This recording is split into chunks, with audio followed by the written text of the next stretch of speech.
Gotta go. Girl talk.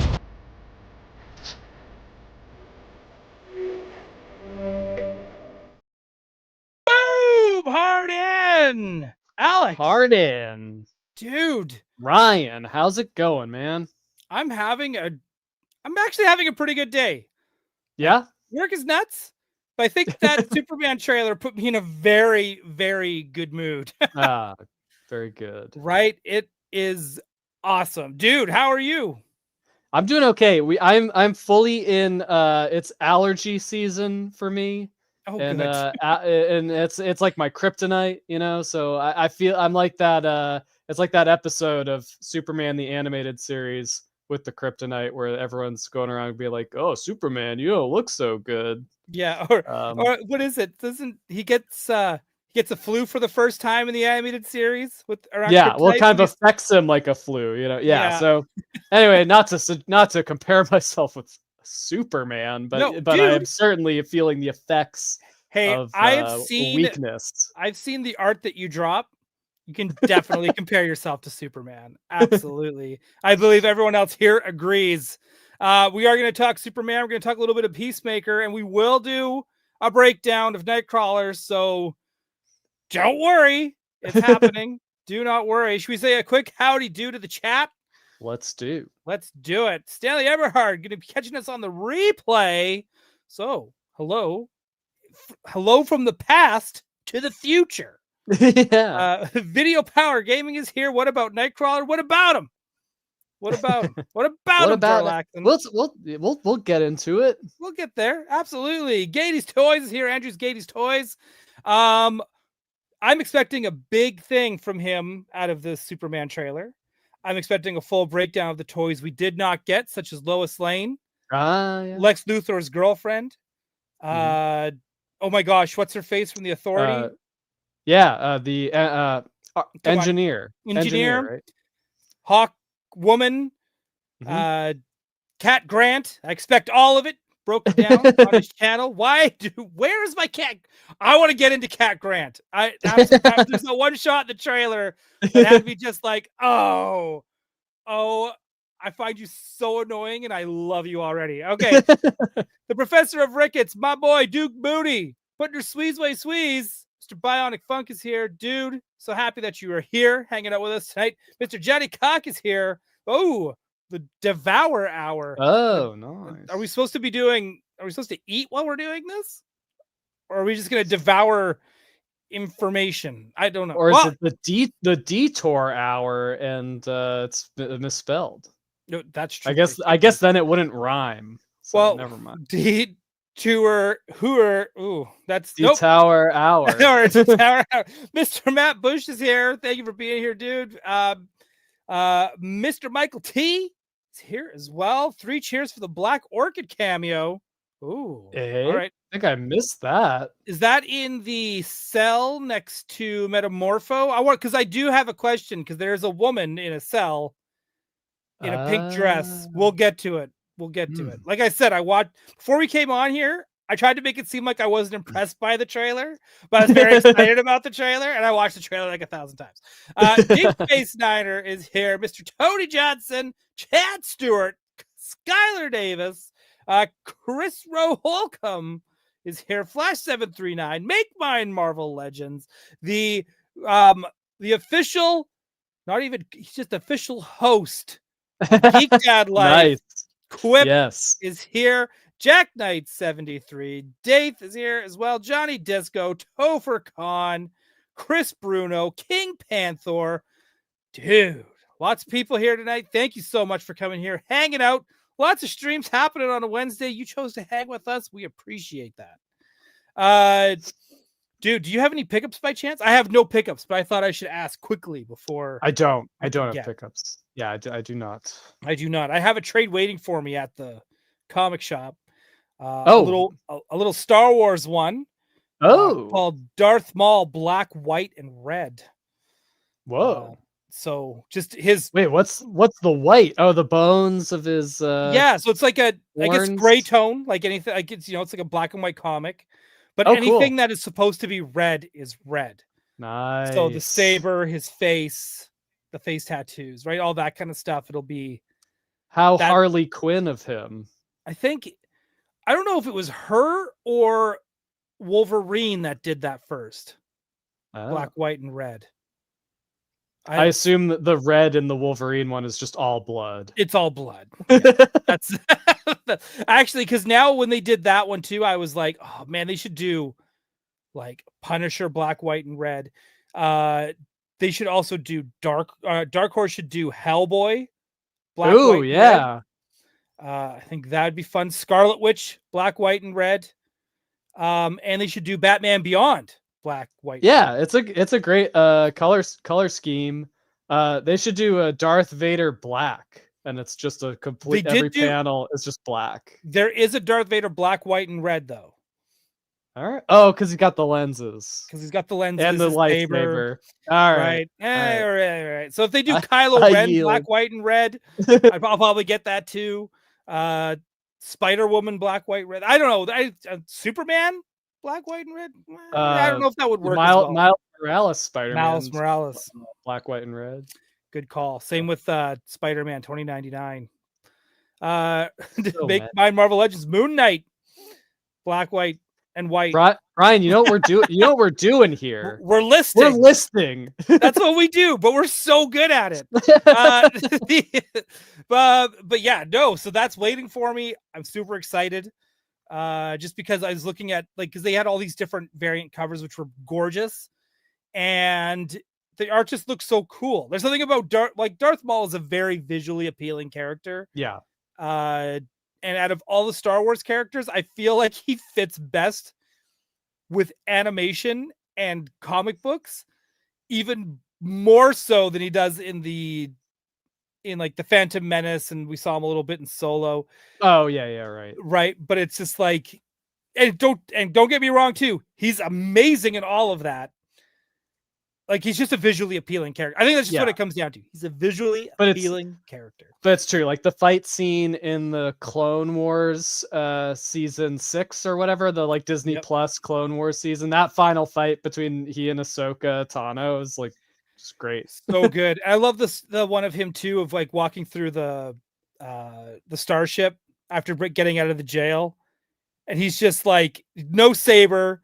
He's just using the Force and just throwing clone troopers around and slicing them in half with pieces of the ship. It's just oh man, right? It's bonkers, right? Quip. I need more live action Maul. When are we gonna get the Darth Maul prequel? I guess it's probably been explored. He's he's from the Savage Opress. Is he from that planet? That he's from that planet. It's the same deal with because they didn't really show his origin so much as we gave you this one, but now we'll just get you another, and then it's just brother, and then it's just it's just they pretty much insinuated that it was the witches that, and it's so funny that now I'm getting into DL44 network style. Oh right, yeah, but regardless, I do find it funny that the witches in the Clone Wars completely manipulated the Force to take someone who was not a Force user,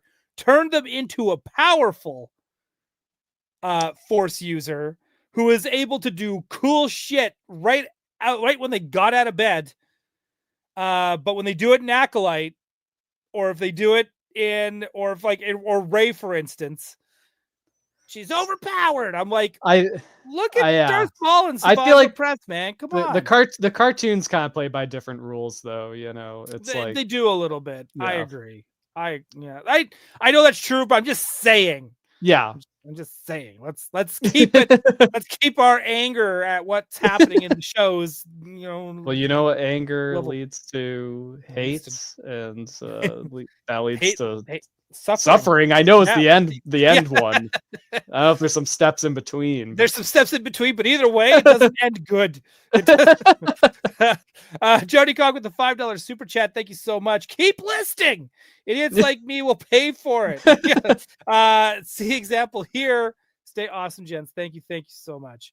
Right. Thanks, and Mr. Michael T. Force lag happens. It happens. Yeah. And as Duke is putting it, Dathomir. Which first appeared in the Courtship of Princess Leia novel from. Oh wow! Man, I have to revisit the Clone Wars. It's just so daunting. You know, it's like there's so much. It's But funny. You could go through the Clone Wars, and out of all those episodes, you could probably narrow it down to what, 30, 40 episodes of what you actually need to watch. yes, yeah. I mean the first season is kind of that was my like pandemic show. And Ooh, it okay. started like I'd kind of have it on while I was like working, and then like after a while I was like, ooh.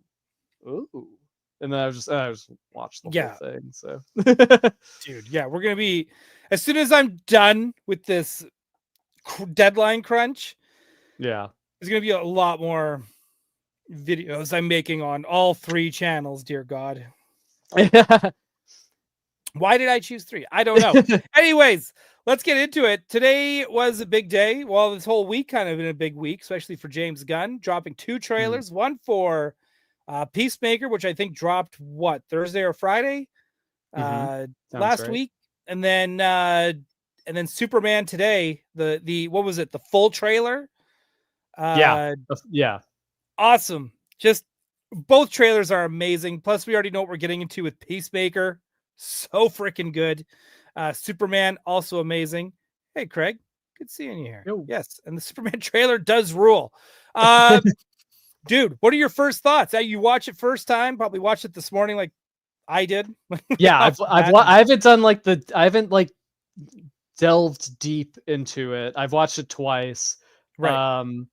It's like I feel like I still don't know what the movie's going to be, which is cool. Like I'm like I don't, you know, it's nice to like go into a movie just like not knowing fully what to expect. It's kind of like a good sampler of like some of the fun stuff you're gonna see. I love opening with Lois Lane interviewing him, and we kind of get this like, you know, like it seems from the context that like she knows his secret identity. Like obviously, like, you're gonna let me interview you as Superman. Yeah. Right? It's just it's cool to just kind of like put that out in the trailer. Like, yeah, here it is. And I like that it's kind of like a because like obviously in the Richard Donner Superman movie, like one of the like most iconic memorable scenes is you know, Margot Kidder, Lois Lane interviewing you know, Christopher Reeve, and it's like that's our first, and also in the Superman animated series, like when she interviews him, like anytime we see Lois Lane interview Superman in an exclusive, like for the first time, like is really fun. And to put that twist where she's sort of like asking him tough questions, and it doesn't go into the like, we're gonna hold hands and fly through the air like at night. Like this is gonna, you know, there's gonna be some like friction here. That was a nice way of setting up the expectation that this movie is going to have the familiar Superman elements that we expect to see based on the previous movies, but it's going to be a new take on it. Well, not only that, this is the first time I feel like in anything outside of animated series where we don't have this doe-eyed Lois Lane pitching him softballs because he's so pretty. This is a Lois Lane who has won awards, and she is known for being tough and not holding back. And we get that vibe right from the get-go. Here's another thing. I don't know if you noticed it, because you said you only watched the trailer the one time, correct? Like 2 times, but 2 times. Basically once, yeah. When they start talking as well, and he's like, all right, yeah, let's do it. Let's do the interview. And he's like, and his voice changes. Yeah. You hear that voice change of like, all right, Cronkite, right? Like it's just boom, it hits this tone where I'm just like, oh my God. This is like, I mean, all the Supermans have done that, but every time they do that, it always gives me chills every time. Yeah. And I don't know why that is, but it gets me where I'm like, Superman 2, when Christopher Reeves, like when you see him transition from Clark to Superman, it's you're right. It is it's like a badge of honor for any Superman actor to be able to like do that. And to think that all started with the radio dramas. Mm. This looks like a job for Superman, right? Yeah, Like they would right. just like, that's It's how fun. they would. And I love that is something that is carried on through that. And Johnny Disco's agreeing too. I love the little bit of the Lois interview. No, not my date with Superman. Because it's also like you get the sense that they have a relationship, like they're already in a relationship. It is that it feels like two people who are dating or married suddenly having to have put their professional hats on, and the dynamic changes. I love it. I love it, right? And it's Rick Jones. I didn't see the last 10 seconds of the trailer because I hate being spoiled. I don't think there was anything I can think of in the last 10 seconds. So I think you're okay. And Andrew, Gatey's Toys, I swear if they do a last minute trailer like Batman v Superman, where they spoil Doomsday, I'll flip a table. Dude, I got a feeling they may have learned from that. Some might say that Doomsday was spoiled no matter what. That is true too. Mr. Michael T, great shift, like Kevin Conroy doing Bruce and Batman in Batman the Animated Series. Yeah. Agreed. I love that. Yeah. No, let's the last 10 seconds. Yes, he has a dog. That's the that is it. You will believe a man has a dog. You won't you will believe a man loves his dog. Let's hang on. I'll pull it up. We can kind of scroll through it if we so desire. Let's I got it muted because I don't want us taken down by any point here. Yeah. Here we go. The Great Metropolis Skyline. There was some neat stuff. I did try to take some notes here. Just like Lois Lane. Just like dude, she's my hero. Take a look at on top of the recorder. Lord Tech is on the top. So that's our first little bit of swag there, I guess. There's a few things in here that are just like DC product placements. I don't know how else to put it. They're not real life things. These are things that just exist in the DC universe that it's always like, I hope somebody does this. Yeah. Where it's like you hope a company just kind of says Lord Tech by Apple or whatever, right? Yeah. Well, I feel like that was one of the fun things about like the Arkham games too, is when you would see like, a LexCorp building or, like off in the distance. Yeah. Look at that, dude. Right? That's Superman. He's so good. Because they're talking about like, hey, some people are pissed at you about stopping a war, right?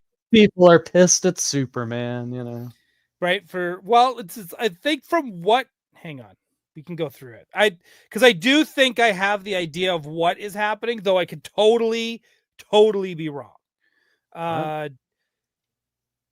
Because I was trying to like catch things and just because I was being Lois Lane, I was digging deep. All right. So we got the government's always involved. Okay. Rick Flag Sr.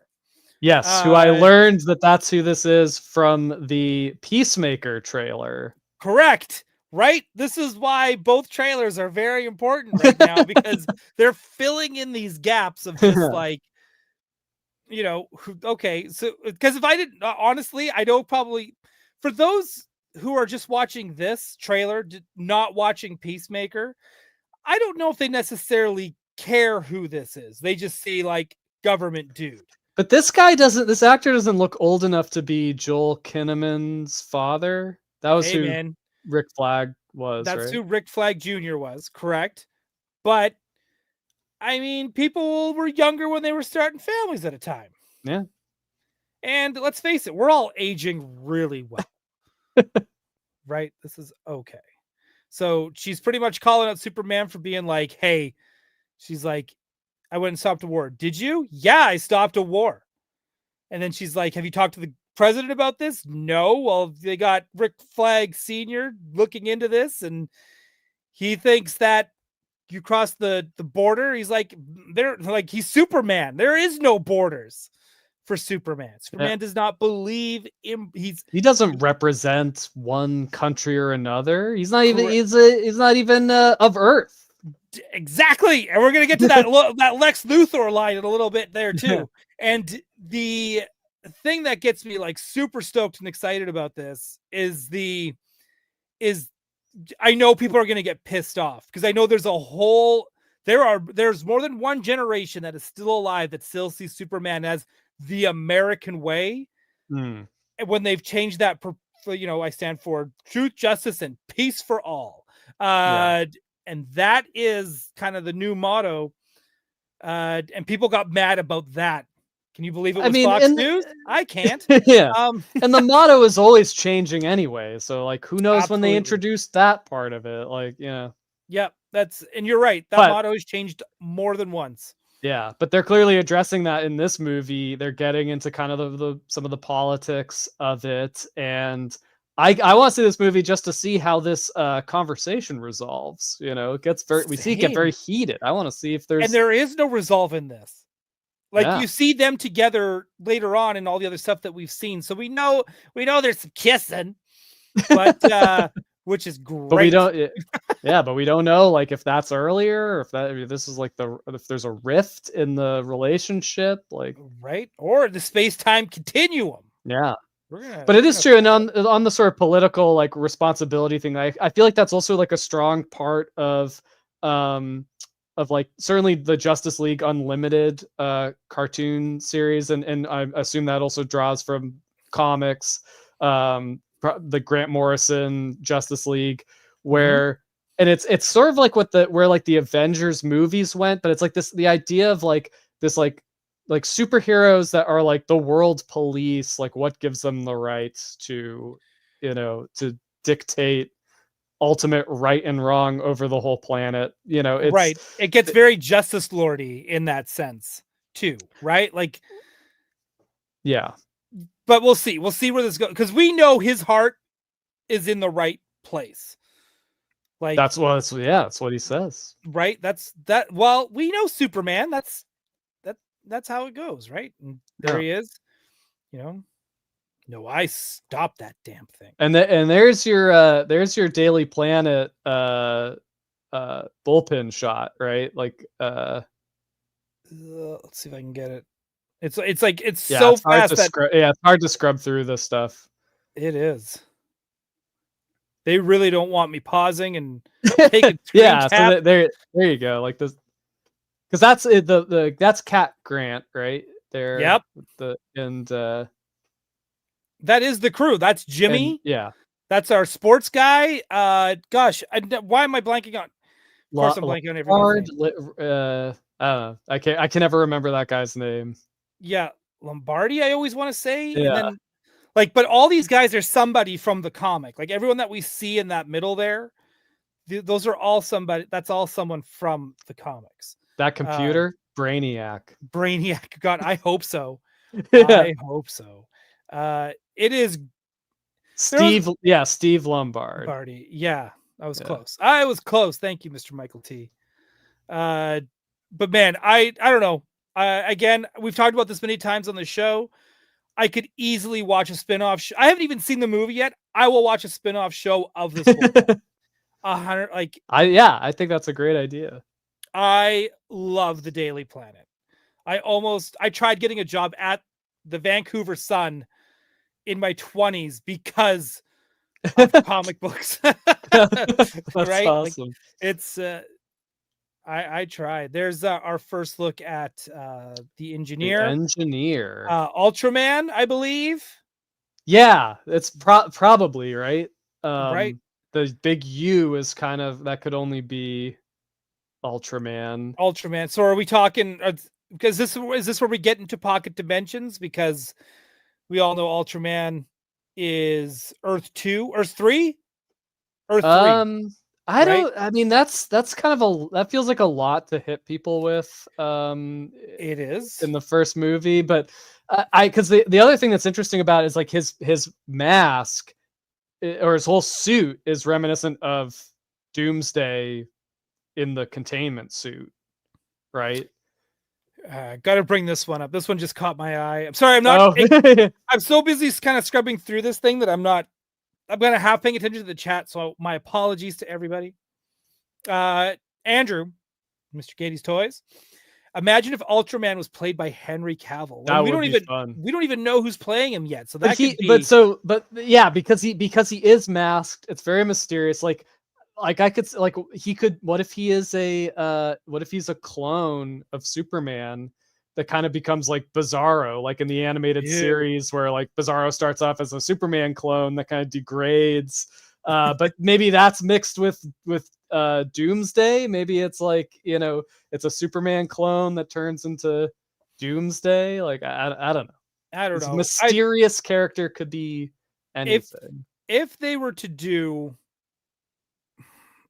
Superman clone again, they'd have to do it very carefully, I feel. Oh, right. Because did the Snyder, one of the Snyder movies, was that a clone? That's what Doomsday was, a clone of something. Of Zod, right? Of Zod. I thought it was Zod. Oh, or was it just Zod? Yeah. I guess it was a clone. Either way, they just got it. When it comes to cloning, let's just be careful. Yeah. That's just how it goes. The engineer here too, it's kind of surprising because like when they first that was like one of the first characters announced for this movie, and I feel like it set her up. The expectation was that like this is going to be the main villain of the Superman movie, but from this trailer she feels more like kind of like a you know, like a henchwoman, for lack of a better term, like kind of like a souped up Mercy Graves, you know, or like is it Ula from Superman 2, Zod's right hand lieutenant. With the really nice looking pixie cut. Yeah, it feels like she's occupying more of that kind of role, just based purely on this trailer, but which seems like kind of like a weird choice since like Ursa. Thanks, sorry. Ursa, apologies, and Ursa. I swear I know this stuff. It's that one's from the Snyder one. This is from we're getting there. And then in it's like Mala in the animated series. Yeah. I think. Yeah. So, but at any rate, the engineer is from the Authority. She's like a one of the heroes on that team. Mm-hmm. This feels like a kind of like a wild reinterpretation of the character. Yeah, this is like Ice for superheroes. That's what this is right now. That's what this feels like. Absolutely. I do love the I'm really in this shot in particular. I'm getting like Frank Quitely vibes kind of for the first time from the costumes. It just has that kind of like very real world detail to it. Yeah, that still feels bright and superhero-y. And it still has like wrinkles, like in the trunks, and like it all feels just the way that Frank Quitely like brings this verisimilitude, this like gravity, this believability to his drawings. This captures that in a way that is still, it's not so realistic as the Marvel stuff where everything has like seams and piping and all that, but it just kind of has that I don't know. It has it has like a realism to it, which it's live action. Of course, it's real, but just they're playing up the Frank Quitely realism. I feel. Yeah, and I feel like there's a little bit of Darwin Cook in this too. Just enough. Like, look at that. Like, what a jerk. Yeah, clearly that's a fun effect too. Like, it is really fun. There's our. Look at those brows, man. Those are Lex Luthor eyebrows. Like he's so smug. Just a piece of crap. He really looks like Grant Morrison in that shot. Like I love how it goes. Yeah, he does. Which is perfect. Like just perfect. I love how it goes from Lex Luthor being smug and him just exasperated. Like, what is this? Right. serious. Like this is where it starts to get heated. That's where then That's where he starts to lose the argument. Right. It's true. And then here we get to see that again, massive devastation. This is Metropolis, I'm going to assume. We don't know. We could be completely wrong. But clearly this was the issue of him having to leaving, I guess, I'm assuming because he's going other places, he's leaving Metropolis vulnerable. Right? Look at the windows. What do you see? The cult of personality. Those are Oreos hanging there.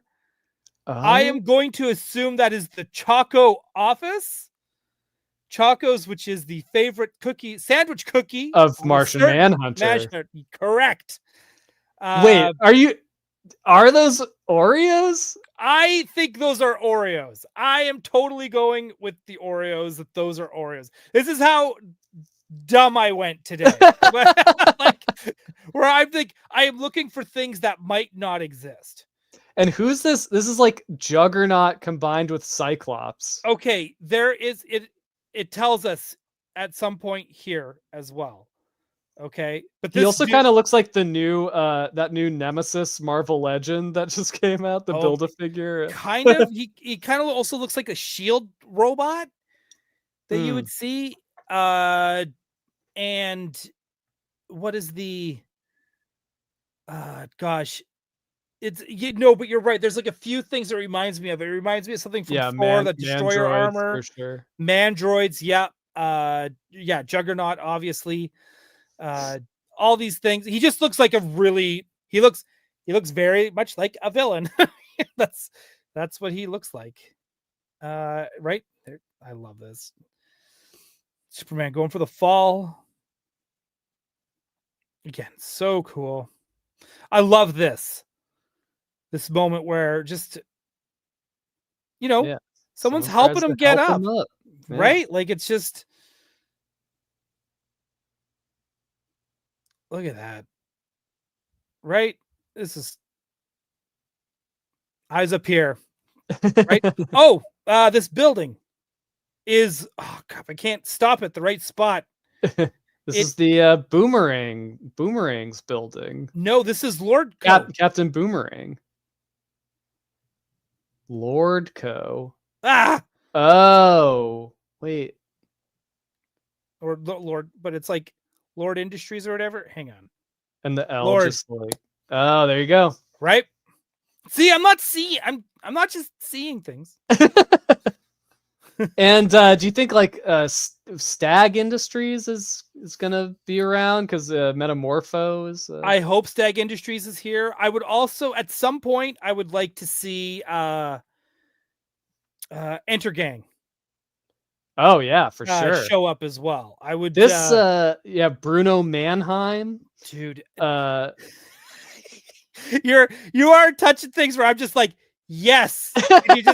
You have to like. I know we have to discuss this. We can't just be like yes. And there's so much here. There's just so much stuff. Like there's so much, and I think people don't realize how, like, Superman's world is just as built out and fleshed out as Batman's, but because Superman doesn't get the respect that Batman does, I feel like people don't really know how much air is in the lungs of this IP. Yeah, and we need Bibbo. Hopefully Bibbo is in there. Who would you get to play Bibbo? Oh, Brad Garrett. Like, good. Okay. Yeah, he's that voice. That's you gotta do that. That's okay. I don't even need to argue that. who would you get to play Bibbo? I was thinking about maybe they could like switch it up a little bit. Again, my first thought, because of the voice, I was like, man, I wish Triple H was like 10 years younger. Because Triple H would have been like, he would have been fun, or like just Who else did I have in mind? This is again. Actually, it doesn't even matter. All these guys are irrelevant now. Actually, I think I'd like to see what like Melissa McCarthy could do. With Oh my that god, character, with like the dude, eye and a pipe. Like that is so left field, but it works. yeah. It'd be like, I want Fozzie Bear. Fozzie Bear's Bibbo would be amazing. I wouldn't even question a talking bear. Like I just want to see her like like kind of giving Superman some guff, but like also being his friend, you know. Right? And thank you very much, Kevin. Yes, please hit that like. Please hit that like. Yes. Ron Perlman, Yeah, that'd Bibbo, be great. Mr. Michael That'd be T. great. That's great. Kevin James. Maybe we could have like a couple Bibbos. Maybe it's like multiple Bibbos. Multiple Bibbos. Man, Melissa McCarthy though. God, she'd be with like the sea captain's jacket. Because you would have to do like this weird thing of like, you can't have her go too hard. Because once she goes too hard, it gets a little too SNL. Yeah, it would just be like a little fun cameo, just like a little like Harry Dean Stanton in the Avengers, you know. Yes. Yeah. Right? Something like that. Something. I do like that they're using this old the old 70s movie font. Yeah. I love the colors of the of these title cards. Like it's very if anyone wants to make title cards for Alex and I with these fonts, if someone knows how to do Photoshop and all that kind of stuff, if you guys know how to do that, we would not be upset. It wouldn't be a Superman movie without crystals rising out of the Arctic. Fortress of Solitude. Fortress of Solitude making its appearance. This is great. And we got saw blade hands. We got saw blade hands. I am down. Also, this is our first real look at the inside of the Fortress of Solitude. Again, Crypto all day, please. Yeah, Crypto looks great too for a CG dog. It really it's great. So good. I am jealous of this team. This VFX team got to start super early. And because I feel like James Gunn knows exactly what he wants, they can just get to work. That is rare across the board in film. I'm not taking jabs at any particular studio altogether. That's just how movies are made now across the board. But I know James Gunn, just from having to, like, I worked on the first Guardians. He likes to have time, and he likes to spend time with his VFX team. Well, and just the fact that he writes it, that it's like, the first thing you hear is like he's sitting down, he's writing the script, he's happy with the script, now he's storyboarding it. It's like it's like old school movie making. Yep. No, and it's great. I will always give Zack Snyder credit for this too. He's also someone who knew exactly what he wanted. Right? He's just like, nope, this is how I want it to look. This is what I want it to be. Whether we like it or hate it doesn't mean anything. But the fact he knows what he wants, and he has a clear vision. Yeah. Yes, a clear vision. It's nice to work with. I will say that. This is great. This is so. There's our play set from right there. It is Powers, right there. The circles. The circles. That's it. So for anyone that was wondering, what is this computer he sits at? There it is, folks. It's cool. I want to see it in action. I do too. These robots, they're these just Kryptonian robots look great. Wrecked. If you look in the far back, you will see Lex Luthor's girlfriend. Is that like Ms. Tessmacher? Yes, that's her. That is nice. Ms. Tessmacher. Great stuff. Great stuff. Look at this though. The coming in relaxed. He looks like Captain Cold here. Doesn't look a little bit like Captain Cold. He also looks like a prick. So I'm all for it. Again, there's some more John Byrne kind of like vintage style looking computers in the background. You'll probably see those. I don't know if I might be looking at I might be seeing what I just want to see. But I mean, I like all that.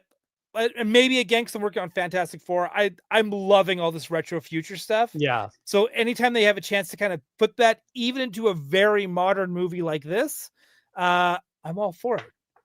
Bring it on. Awesome. Right? Don't Oh, paw to the face. paw to the face, man. Like, so James Gunn, has said that he based Crypto on his dog. Yes. And I feel like there's a lot of good dog observations all throughout Crypto's dog observations. Dog observations, yeah. That's what we're gonna call them from now on. I guess this is the cell that Superman gets put into at some point. We're gonna get. Or it's like a cool music video he's doing. Jamiroquai. Yeah. This is a great shot as well. The giant woman kaiju foot. And boom, dude, so good. He's saving people. That's what he does. There's like a touch of Sam Raimi Spider-Man to this, I feel like. But you know what? Sam Raimi Sam Raimi Spider-Man did a lot of that stuff right.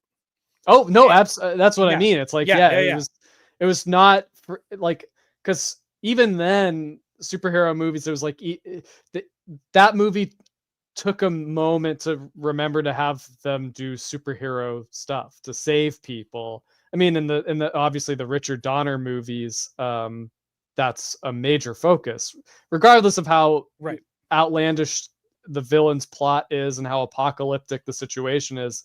It's those reminders of what a superhero is to our culture. Yeah. I still think one of the best moments in the Andrew Garfield Spider-Man, I know we're a little off tangent, but we're still on topic here. Where he saves that kid getting bullied, and he's just helps him with his science fair project, like helps him pick it up and then walks with the kid to school.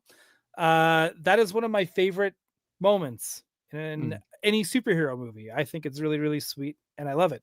Topher Khan, love the Snyder Bros online are complaining he isn't a pit bull. I really hope that's real. I hope that's not real. I really, really hope not. Here we got great shot of the Northern Lights. Yeah, I dying to know what this is. We've seen it in every trailer. Like there was the first shot of him slowly putting his boots on what looked like an alien invasion. And they're always just like hugging and like dancing while this is like. Yeah, is it like a drone show outside? Is it just a light show? Like, stop necking and get saving. Come on, right? I do. Yeah, I'm again. Here's the thing. There's been many times I've sat there, just all the lights off, looking out the window, gazing at the stars, and thinking to myself, "What the hell is that?" Because I don't know. I kept thinking like, "Oh, this could be anything." Like, because this movie has opened the door so much that it could be anything. Like that could be Green Lantern stuff in the green. That could be whatever in the again. I don't know. I don't know. Is this more interdimensional stuff? I don't know. It's spewing something all over the place. Yeah, dude, it's vomiting. I mean, I guess there are other superheroes in this world. Like it's not always a job for Superman. So maybe that's just like they've got it covered. Like this looks like a job for Green Lantern. He's got this. Yeah, he's good. Look at all that green. Yeah. I am always down for flashbacks of Superman's childhood at any point in time. Sure, yeah. So just getting to see, you get to see that happy. Just you had a good upbringing. Let's face it. Yeah. You had caring, loving parents. And they're still supporting him. They're still supporting him, and it's very Superman the animated series. And Lois and Clark. Oh yeah. Right. Both, I those two series to me in particular are very like, man, they just nailed it with the parents. I love it. And again, just anytime you see stuff where they're bonding, they're connecting, I don't know. Again, Superman should make your heart feel warm. It should make you feel loved. It should make you feel inspired. And again, just oh, dude, dude. How, like, we've seen all the photos and all that kind of stuff, but man, once you see, like, they had all the leaks that came out, but once you see it how it's supposed to be seen, like, he looks terrific. Oh yeah, Yeah, yeah. He appropriately so. appropriately Because so. he's Mr. How crazy is it that in the same year we're getting a movie with Mr. Fantastic and Mr. Terrific at the same time? And they're both smart, nice guys. Yeah. Like, this is so good. I love that he's got the fair play on his sleeves, because I feel like that's something that, like, if they made a Mr. Terrific movie in 2005, like, they wouldn't have had that. Anything from 2010 back, they would not have done that. They would have put, like, fair play on a t-shirt. Maybe.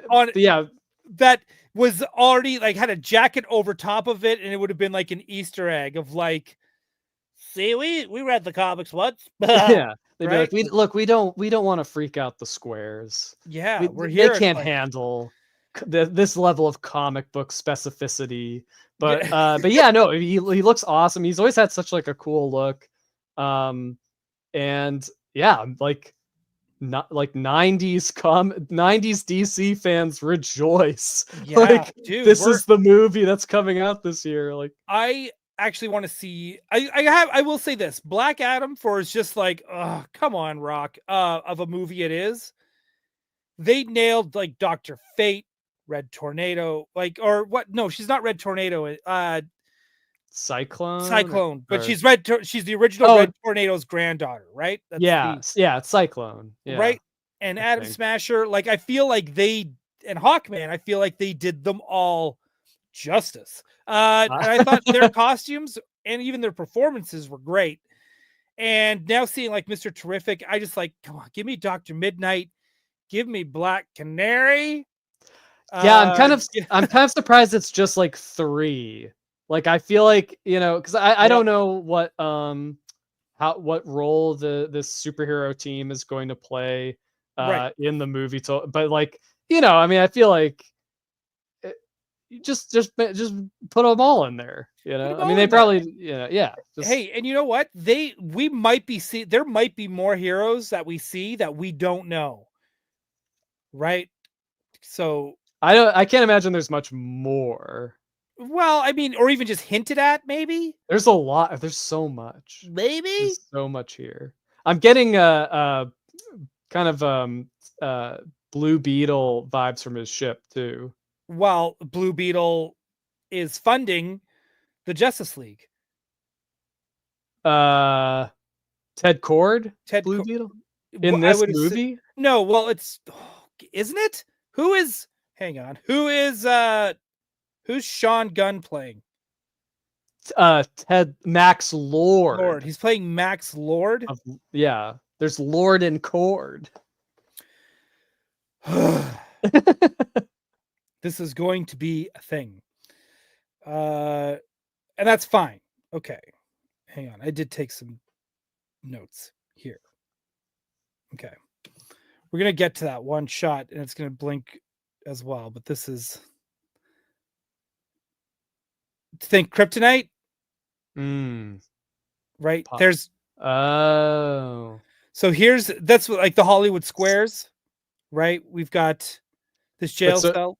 And are we thinking that Metamorpho, who can turn into different elements, can turn into Kryptonite? That's what's going on there with his hand. But also, who's the woman in the pink next door? Yeah, who they're saying his Black girlfriend? Orchid is, or is that Tessmacher? Right, and I was thinking the same thing too. Is this a reflection of her watching from another, or are all these different cells, which has got to suck for using the bathroom? I'm not seeing one there, unless that's what Metamorpho's sitting. That's what he's sitting on. So I don't know what this. I don't know what this. If this is a cell block, is this an interrogation? It reminds me of the. Did you ever read was it Jupiter's Children, the like Mark Miller, Frank Quitely comic book series? No. There's like a super jail in one of those issues, and it's like Frank Quitely drawing like basically, and I think the Authority has it too.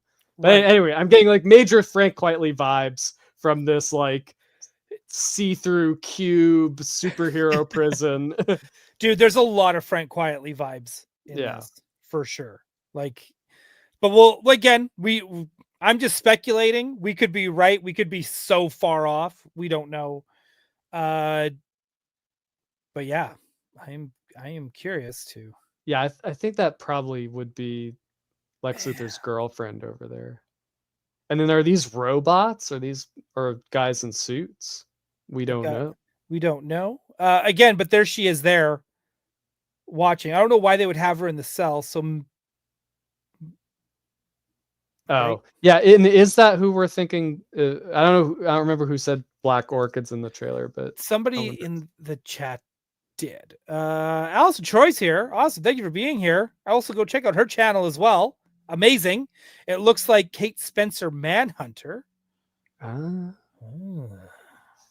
right.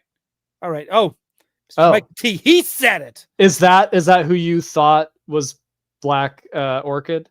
Or is that yeah, let us know. Again, anytime you get this like wide shots of Superman rising up from anything, amazing. Again, great shot of the Justice League. I mean, couldn't add a fourth. We already got 3. We got 3, but well, they're looking for a 4th, as we saw in the right in the Peacemaker trailer, right? And I think that's great too. And Ryan, you're not watching The Last of Us season 2, right? Have you watched any Last of Us? I haven't watched any of it. Oh, I guess I should. Dude, definitely. But yeah, season 2 is really great. Is awesome. And Isabella Merced, she's in that, and she plays Hawkwoman here, and she's really great. And so yeah, good casting. She likes popcorn, just like me. I love popcorn. She also enjoys popcorn. Nathan Fillion, though, I think is a great pick for Guy Gardner, especially after seeing him in action especially in the Peacemaker trailer. So smug. You do want to punch him in the face. Like he's not going to question having to wear that bowl cut. He's going to be like, yeah, I get it. I get this guy. Yeah, here we go. That stadium fight that we saw from the last trailer. Throwing saws. Okay. Yeah, so Engineer, her abilities seem to be that she can just kind of create any kind of techno weaponry that she needs. Yeah, Things are not going well for Lex. The old Lex Luthor scream. Yes. I'll go clean your boots. No, I just cleaned your boots. Yeah. I really like the stuff with the Kents here. Yeah, same here. This is great. I'm expecting a full Attack Peter style vinyl figure. Oh yeah. Of this kaiju. Right? Wait, is that a cameo on the TV screen there? That Anchorman, is that like Jack Ryder or something? I hope so. But if you look at that billboard, we got Big Belly Burger, which is another shout out to the product placement of the DC universe. Yeah, is that like where Booster Gold and Blue Beetle like to eat, or like is that? Yeah, because I feel like what the universe is just trying to make happen is James Gunn doing a Justice League International movie, because that just feels like a match made in heaven. Like that tone and humor and approach to DC, Justice League, all those characters, like, is such a perfect match for James Gunn. Right. It's as Relaxing saying, that's a straight up John Byrne shout out. Also, the street signs are all named after writers and artists. You can read the street signs from here? No, not You from must here. have Superman level vision. Oh my god, I'm gonna out myself if I keep this up.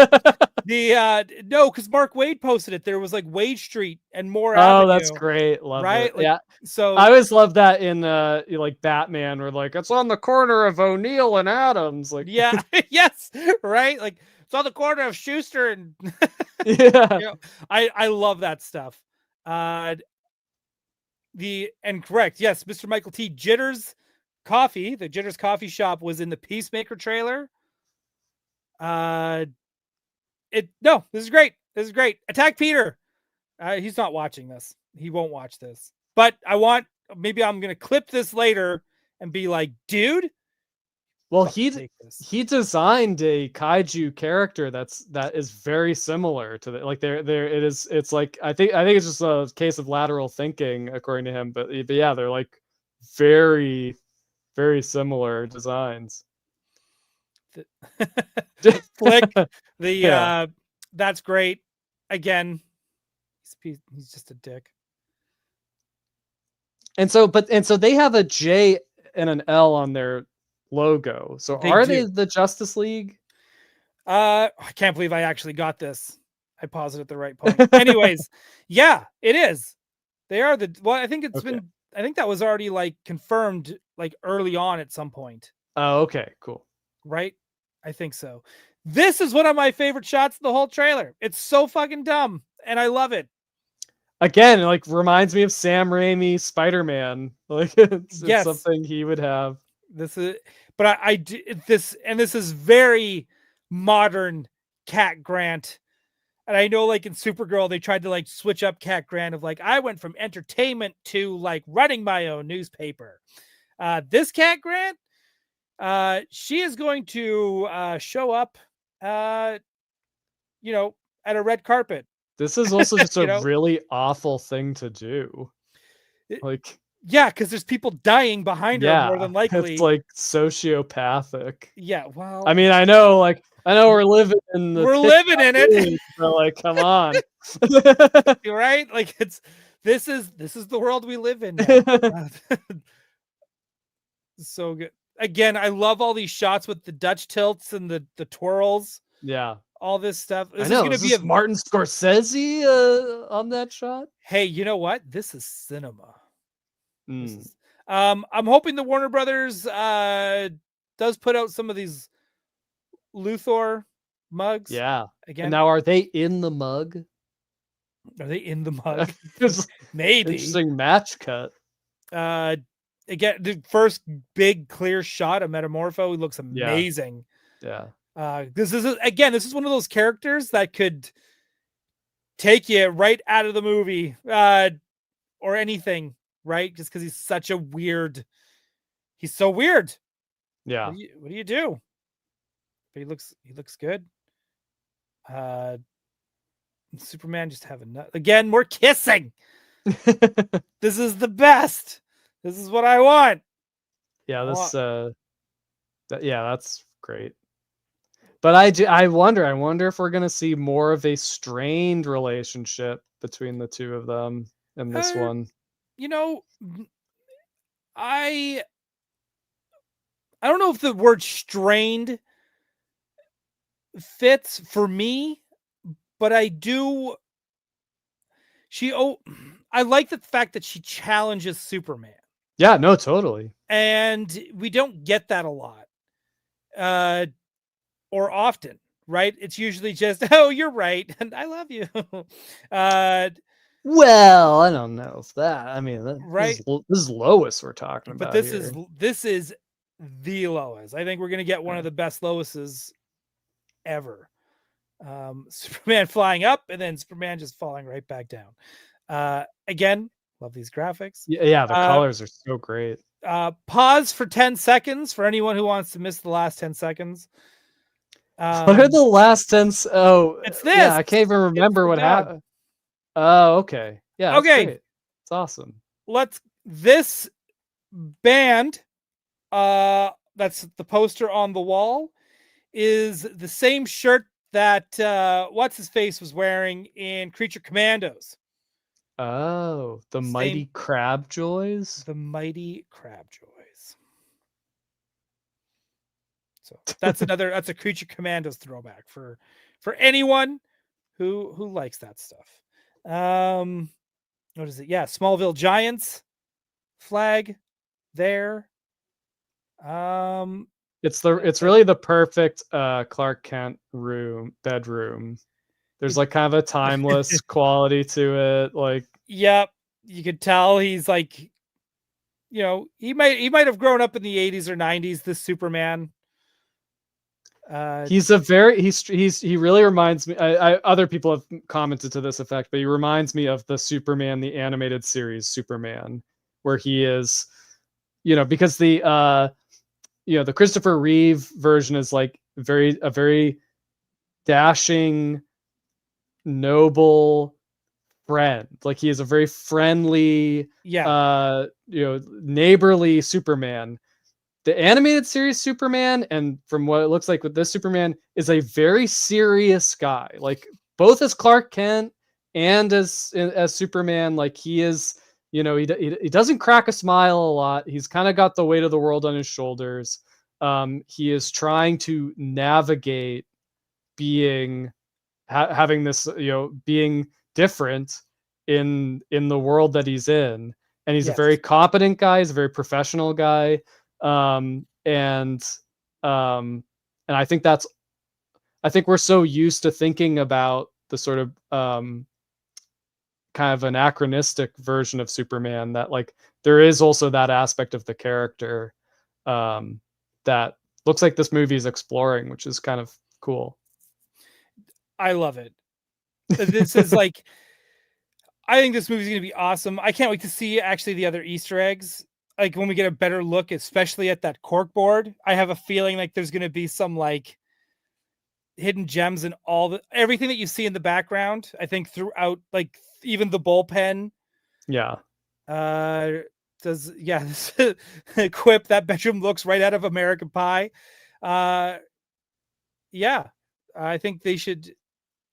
Where's our raunchy teen comedy for DC Comics or even X-Men? That'd be great.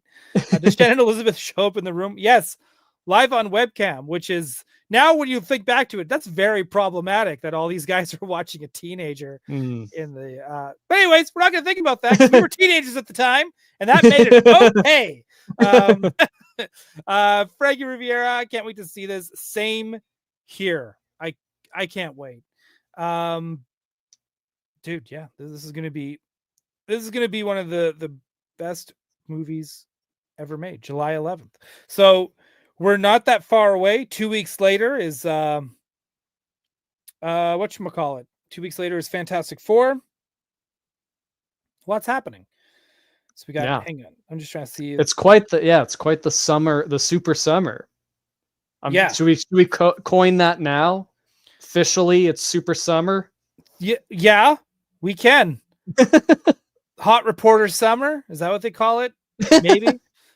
But anyways, yes, that is that's our Superman and kind of a half-assed Peacemaker breakdown.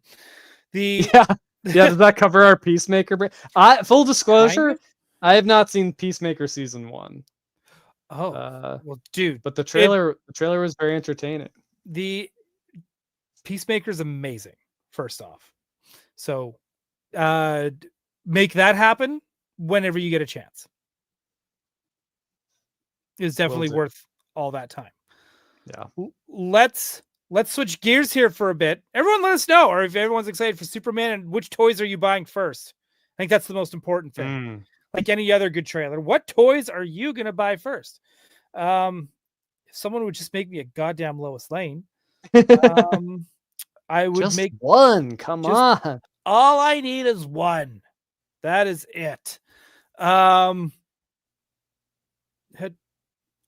Chad Stewart, how do you feel about Silver Surfer as a female, as a woman? Who cares? It's in the The- comics, right? She's it's she's existed based in on the a comic. character that's in the comics, so She's all good. I don't know why the gender swap would change anything about the character necessarily. Although I do hope we get like a alien like John Buscema looking Silver Surfer at some point with like big like white eyes, no ears, like that'd be fun to see. Yeah. Right. I don't know. I don't know. I'm working on the movie. I think she's cool as hell. Yeah. I think she's great. Mr. Michael T. Yeah, actually, I want to talk about that in the trailer because I kind of forgot about it. We were geeking out about so much other stuff.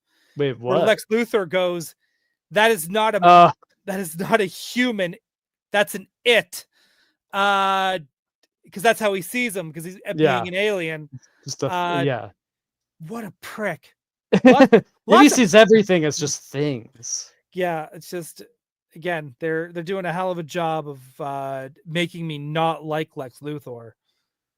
I will say that, right? So, yeah. John Toll, Norrin Rad is the best, and agenda swapping drastically changes the character.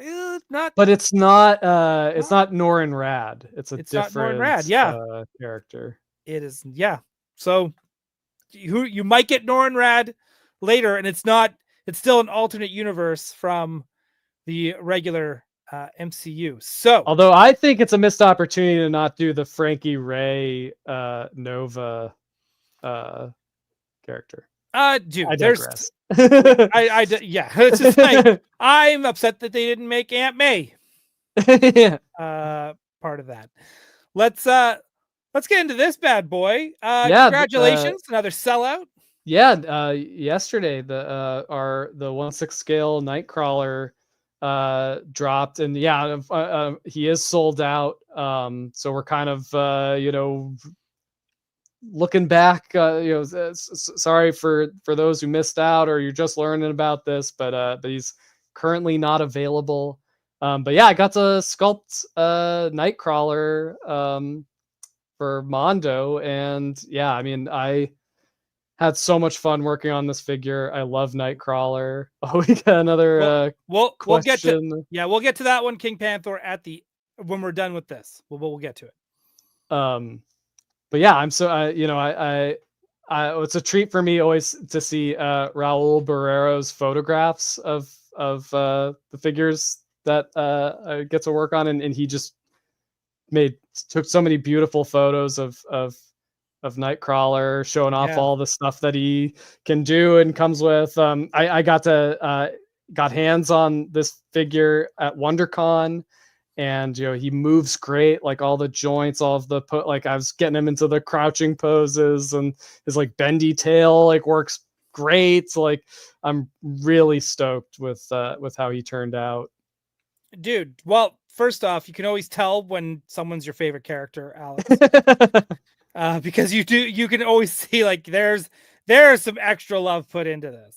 How can you not love Nightcrawler, right? Like it's true, but you're like I said, like your consistency is across the board. Like I've never been like, oh, Alex didn't give a shit about this one. There's none of that. I feel that it is, dude, every figure, like everything you touch is perfect. I don't. Oh, thanks, man. But because I always try to I think of because we're all fans of different things, and whatever I'm working on, I always know like somebody for whom that is like their thing, and so I want to like make it for them. I want them to have like the best experience possible, and that I kind of always like thinking that in those terms, right? Yeah. This is with this we did the this is the X-Men 92 style head. Yep. Which also to me like is like always reminds me of the like light the X-Men, the Toy Biz like X-Men light up figures. Yes. It's like he had that like spiky hair. But he had like the Joe Mad face. Yeah, kind of like the longer face. And then this is prior to the so he's got the you know, the very in the very distinct, like each cartoon iteration of Nightcrawler has very distinctive shadowing on his face, shadow Yes. patterns. And so yeah, this is the like it's almost like a Rorschach blot pattern on the 92 one. That Nightcrawler is painted by Mara Anchetta, and she just crushed it on this. Crushed Like it. all of the like the shadow patterns are like perfect. Pride of the It- X-Men, like it, yeah. This this is so good. yeah. That has This like a is- real 90s you know, the one before this, like where he's on the like Whoop. there's sort of like wide angle lens, like gives me like 90s video game ad vibes, you know, like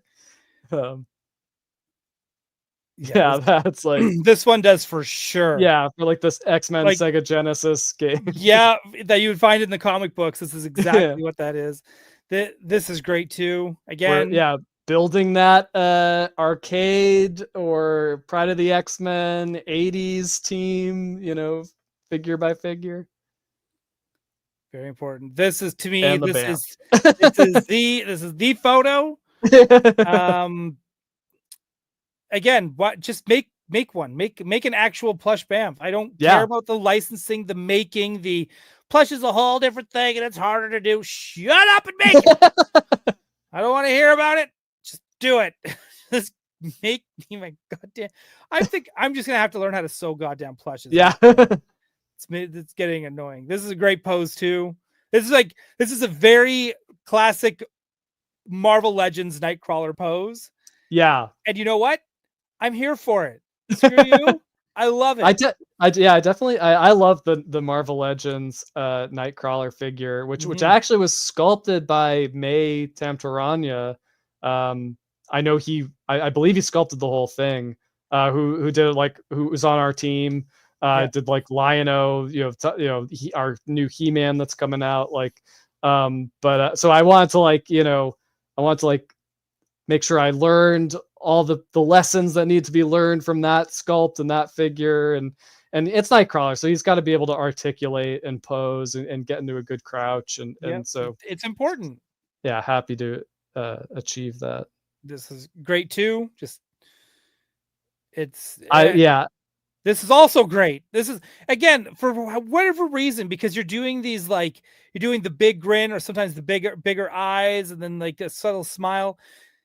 The photography helps with this too, but you're able to convey all the personalities of, or the different moods, I guess, of Nightcrawler, whether he's just happy, jovial, or he's just chilling like this, something a little more serious, which with the 92 head.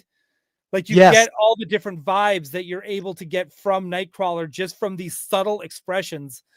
Because you do have like, because each of those shows, it's like, the Pride of the X-Men, it is your kind of happy-go-lucky swashbuckler Nightcrawler. It's, he is a positive outlook on. He's the Michelangelo of that team. Yes, exactly. And then the 92 version, he's very brooding, and it's much more that serious Nightcrawler. So I wanted to have that in that head's expression. And then 97 gives us both, you've got the fun-loving, smiling, just happy to be here. Errol Flynn, Nightcrawler, but then also the very serious, like, healer, spiritual healer kind of character and leader. Yeah, exactly. And so you see the potential of leadership and stuff on the team. Also, big shout out to Canadian Nev Campbell for scoring that role of Polaris in X-Men 97 season 2. Yeah, I know, that's awesome. That's really cool. I can't wait to see which costume they put her in. Yeah, because it's true. Even in X Factor, she had multiple looks. That's right. So I'm excited to see what they're gonna do. Again, these effects, amazing. And yeah, King Panther, to answer your question here, if it's not clear, he does have double jointed elbows and knees. Right. Great stuff. Again, another great dude. Right, going up against Omega Red, why not? Man, Battle of the Bendy Wires. I honestly can't wait for you to get to Colossus. Like, oh man, like I I know know. we'll get there. We'll get there. Well, But I mean, because I want Storm first. There's some other firsts I need before Colossus. But let me ask you this, Ryan. So Colossus, would you want Pride of the X-Men style Colossus, or like specific to that show, right. or his like cameo in X-Men 97,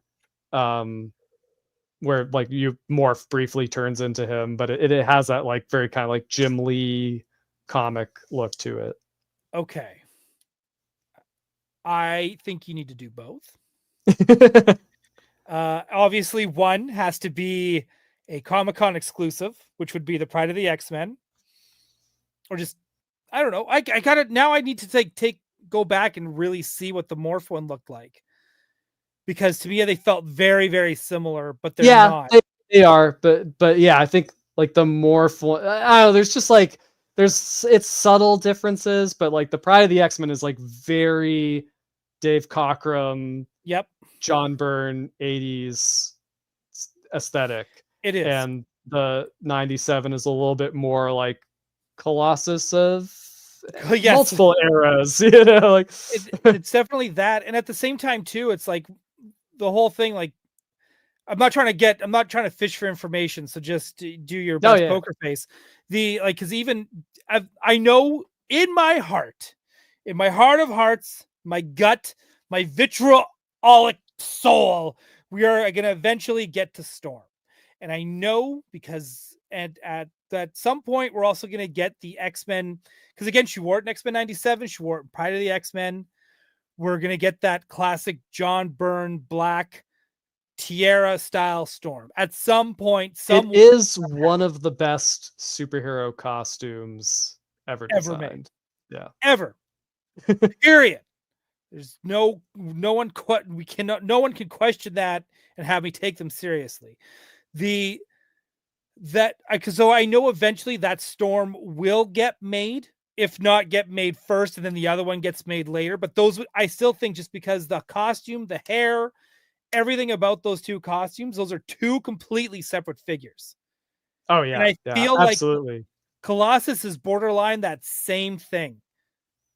Like, even if you're able to reuse the arms and maybe some of the head, like it's, I think it would be a lot. Yeah, it would be a lot of, they'd be two different things. It'd be two totally different things. And I mean, you kind of did it with Cyclops to a point, right? You were just able to take the belts off and new head sculpts and that kind of stuff with. Maybe there's a way, like, that's a good point. I just wonder if people would even notice the difference. It's all right, cool. Yeah, that's a good point. I'm just saying, like, we'll get there. Storm deserves 1,000 figures as far as I'm concerned.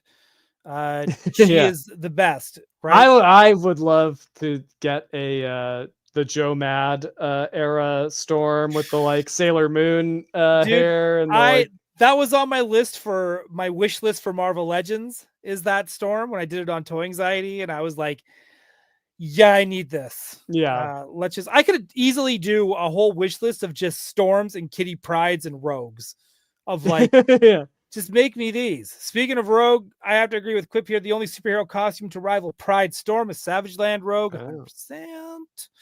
Right? It's kind of more like the Savage Land Rogue costume. It's more the remnants of a costume, really. Yeah, right. I mean, it's just sporty. That's all.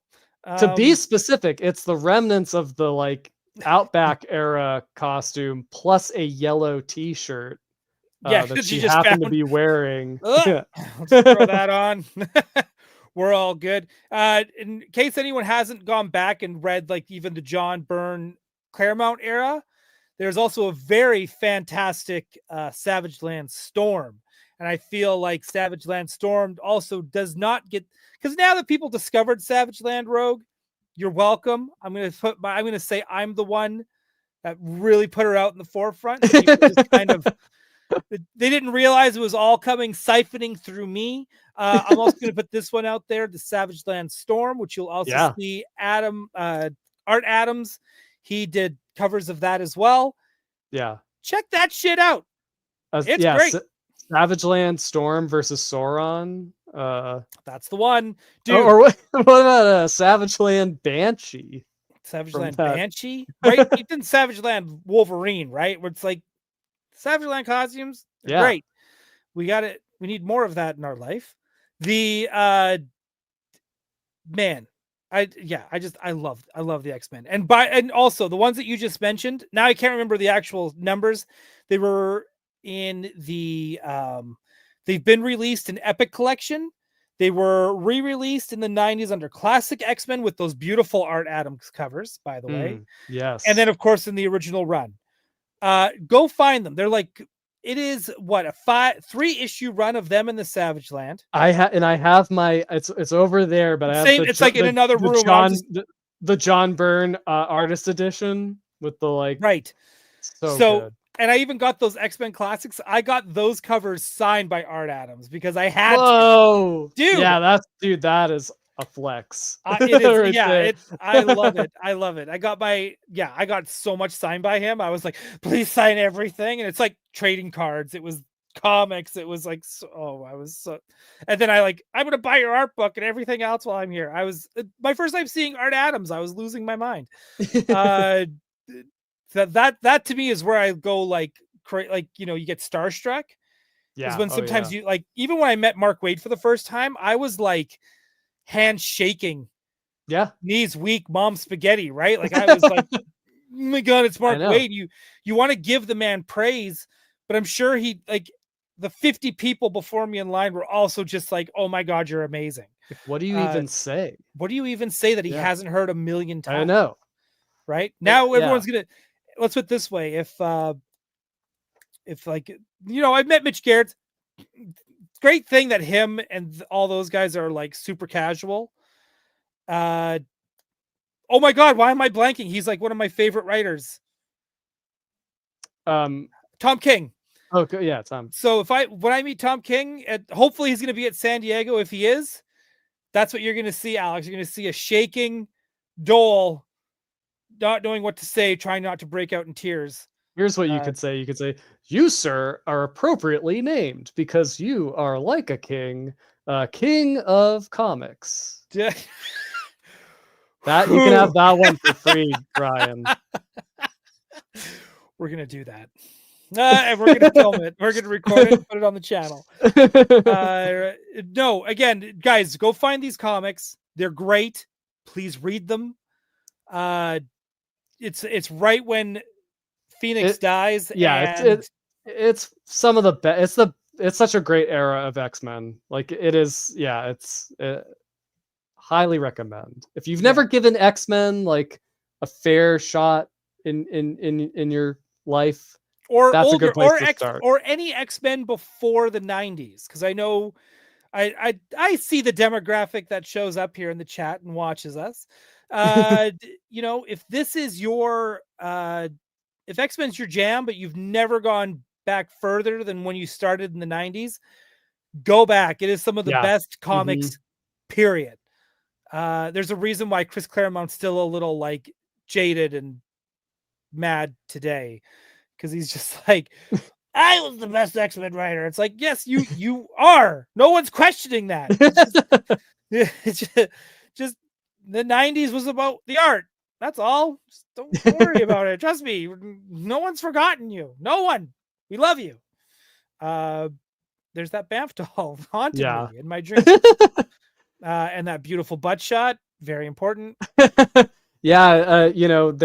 Nightcrawler and Rogue are step siblings, but you'd swear they were blood related. Yeah, like, dude, look how powerful this shot is too, right? Dude, and the way he got his eyes to kind of light up like that, I don't think it's Photoshop, but it might be. But just like too, right? Like, yeah, I didn't know he looked like that when I was. These are so good. It's so good. This is the best toy ever made. You get 3 swords, you know. This is the best toy ever made. I don't know if people know this, Thanks, man. but now I'm stoked. But now people know because I said it. Look at that. He has articulated toes. Yeah. Even though this is my hand that I'm using to demonstrate articulated toes, his toes articulate, so you can crouch. Spoiler alert.